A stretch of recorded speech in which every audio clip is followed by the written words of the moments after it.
नमस्कार, प्रणाम। आइए आज बातें करते हैं आज तक वर्ग। हमारे वर्णों में स्वर व्यंजन होता है। इसको 8 वर्गों में डिस्ट्रीब्यूट किया गया और सबके अलग संज्ञाएं हैं। जैसे मैंने कहा ना, प्रकृति में सूक्ष्म का बड़ा इम्पोर्टेंस, कण कण का बड़ा महत्व है। जैसे नाद का, स्वर का, एक एक अक्षरों का महत्व है। छोटे छोटे चिन्हों का बड़ा प्रभाव है। आइए अभी 8 वर्ग कौन कौन से हैं। सबसे पहला जो स्वर है ना, अवर्ग, ये पहला वर्ग है। दूसरा वर्ग है क वर्ग, क ख ग घ अंग पढ़ते हैं हमें, दूसरा वर्ग है। फिर है च छ ज झ य, तीसरा वर्ग है। फिर है ट वर्ग, च छ ज झ। फिर त वर्ग है, फिर प वर्ग है, फिर य वर्ग है, फिर स वर्ग है। ये 8 वर्ग हैं। आइए जो सबसे पहला है उसको हम कहते हैं स्वर, और जो सिंबल है उसका नाम है गरुड़। गरुड़ पक्षी, पक्षी क्या है? नभचर, आकाश में विचरण करने वाले। और वाविल क्या है? आकाश तत्व। ये नाद की शुरुआत यहीं से हुई कि व्यंजन का उच्चारण बिना हम स्वर के कर ही नहीं सकते ना। प्रत्येक व्यंजन में स्वर जुड़ा हुआ है, तभी हम उसको बोल पाते हैं भाई। आइए अब इनके सिंबॉलिक हैं। जो अवर्ग है उसका सिंबल क्या है? गरुड़। जो क वर्ग है उसका सिंबल क्या है? बिडाल, बिल्ली। फिर जो च वर्ग है उसका सिंबल क्या है? सिंह, लायन, शेर। जो ट वर्ग है उसका सिंबल क्या है भाई? का स्वान, कुत्ता, स्वान। फिर है त वर्ग, उसका सिंबल क्या? का सर्प, तालव्य, सर्प, संसर्प, जो जमीन पे रेंगता है। और जो पवर्ग है उसका है मूसक, चूहा। जो यवर्ग है उसका गज, और जो स्ववर्ग है उसका हरिण। इन 8 वर्गों के 8 सिंबल हो गए।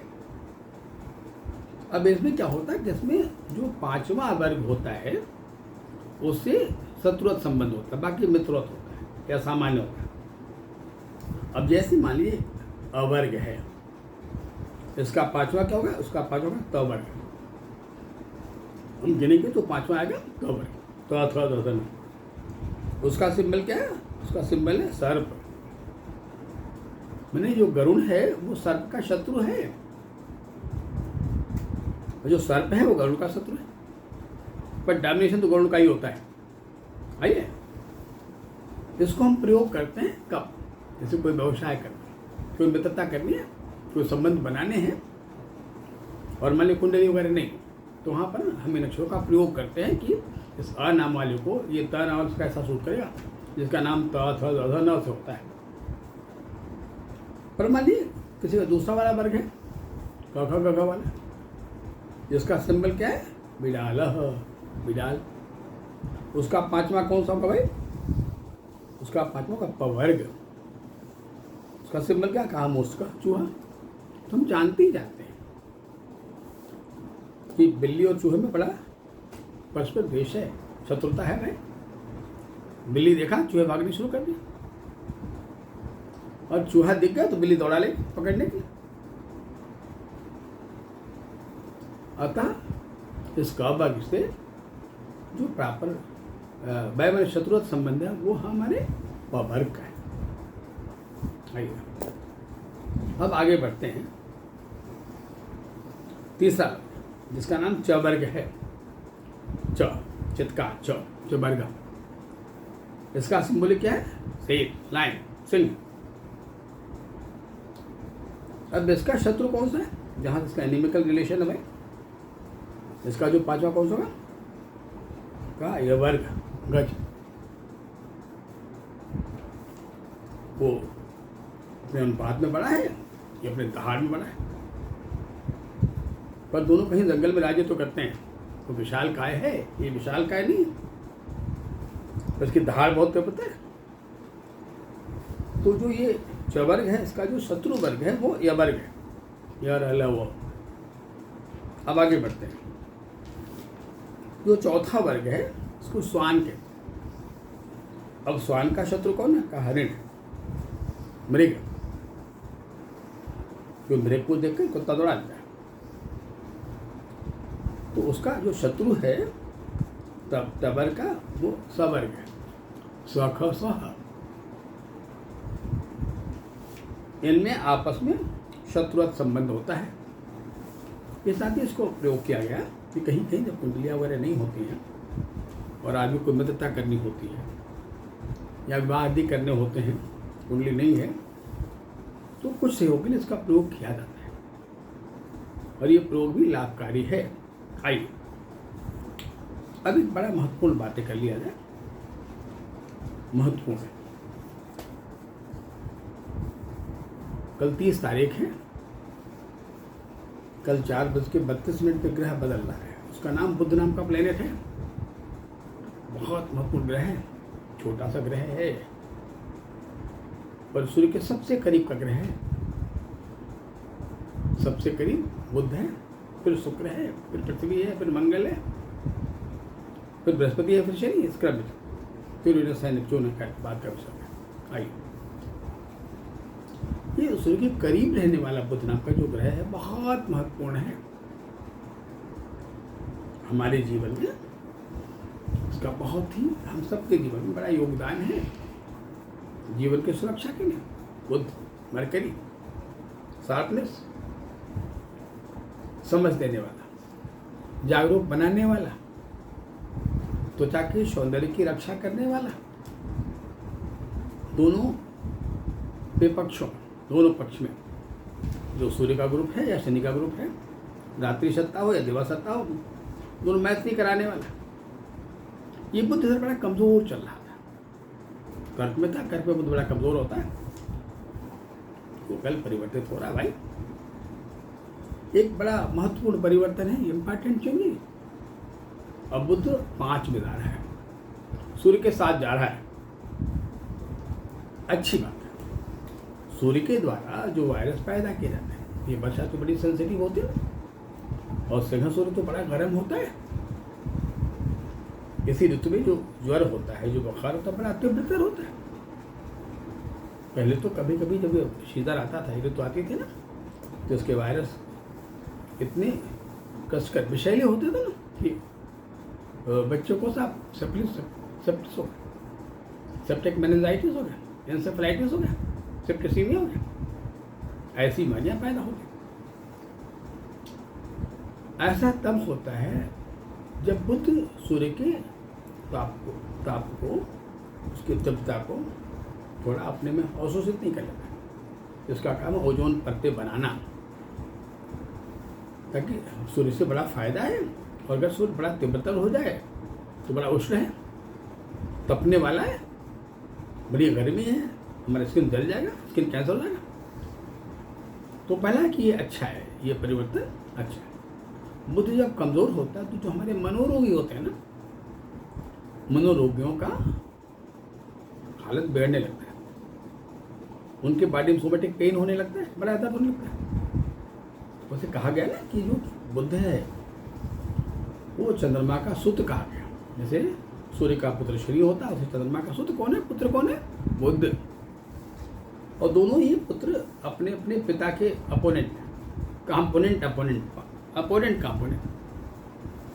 बुध रसाधिपति है, रस का मालिक है।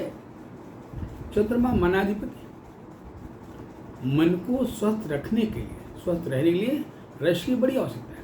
रसपूर्ण मन, रसहीन मन। किसी का मन ऐसा हो कि वो लगता है निराश मन है, हताश मन है, रस रहित है, रसहीन जीवन में। पर किसी का मन बड़ा रसपूर्ण है, बड़ा हंसने हंसाने वाला है, वो कहीं जाता है तो रस बिखेर देता है, हंसा देता है। ये बुध बड़ा सहायक होगा उन मनोरोगियों में जो इधर परेशान बीमार चल रहे थे। सेकंड वाले पार्ट पर ये बड़ा संतुलक बैलेंस होता है हमारे विवादों में, कि जब हमारे अंदर अवेयरनेस जागरूकता होती है तो हमारे अंदर शब्दों का चयन क्या बोलना चाहिए क्या नहीं बोलना चाहिए। पर जहाँ ये बुद्ध बड़ा कमज़ोर होता है ना, वहाँ व्यक्ति में ये धैर्य नहीं होता, ये जागरूकता नहीं होती कि शब्द मुझे नहीं बोलने चाहिए या कैसे बोलूं।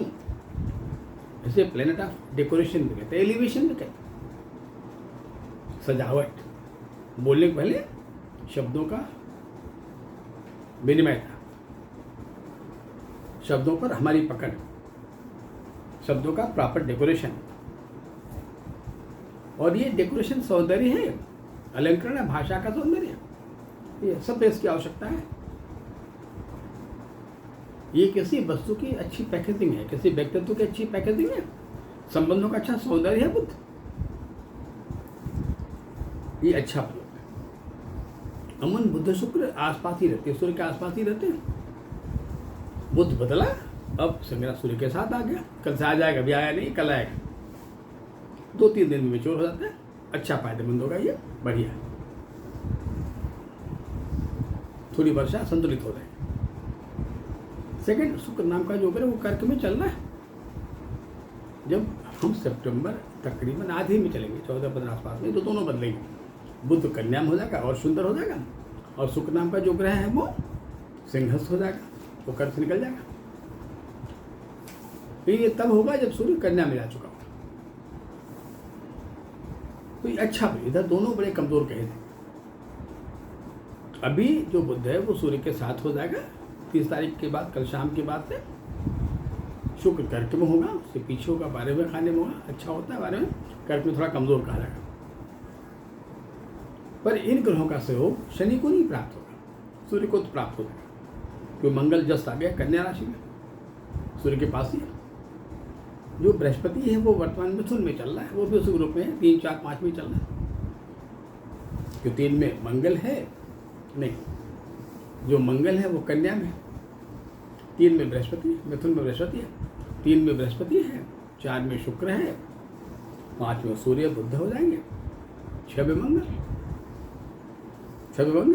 और 5 में केतु विकार। तो राहु कुंभ में चलना ना, 5 में केतु नाम का ग्रह जब सूर्य के साथ है, किसी गर्म के जब साथ होता है तो उसकी मानसिक उद्विग्नता बढ़ जाती है। जिनका केतु जन्म से खराब होता है ना, उनमें आक्रोश बढ़ जाता है, सिर दर्द होना, चक्कर आना, कहीं कहीं विक्षिप्त होना, और निद्रा में चलना, नींद में चलना, ये इसके लक्षण होते हैं। खैर, बुध का यह परिवर्तन केतु और सूर्य के गर्म उत्ताप को शांत करने एक अच्छा परिवर्तन कार्य, फायदेमंद कार्य है। आइए अब हम इस पर और भी बातें करेंगे जिससे विस्तार से, लेकिन कल वाले एपिसोड में। और कल वाले एपिसोड में हम लोग आगे सितंबर की बात भी करेंगे। तब तक के लिए नमस्कार, प्रणाम।